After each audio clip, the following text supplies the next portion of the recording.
Infinix has entered the foldable phone market with its first folding device, the Infinix Zero Flip.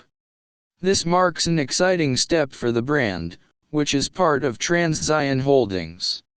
Infinix chose to go with a clamshell design for its first foldable, a style that's becoming popular among smartphone makers. The Zero Flip shares several features with the recently launched Tecno Phantom V Flip2, a phone from Infinix's sister brand, Tecno.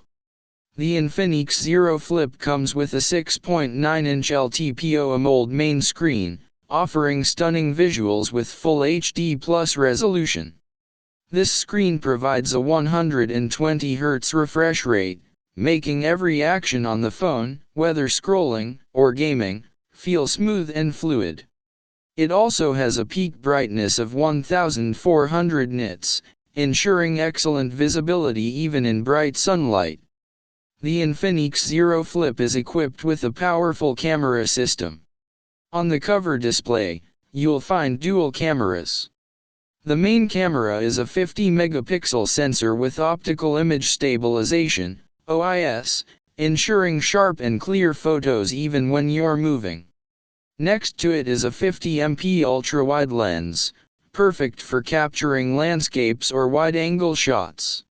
For selfies, there's a 50-megapixel front camera on the main display, sitting in a small punch-hole cutout. The Zero Flip is powered by the MediaTek Dimensity 8020 chipset, which ensures fast performance for everyday tasks, gaming, and multitasking. The phone comes with 8 GB of RAM and 512 GB of storage, giving users plenty of space for apps, media, and files. The Infinix Zero Flip is available in two stylish colors: Rock Black and Blossom Glow. In Nigeria, it is priced at NGN 1,065,000, which is about $645. While the phone is currently available in a few markets, Infinix plans to roll it out to more countries in the coming months.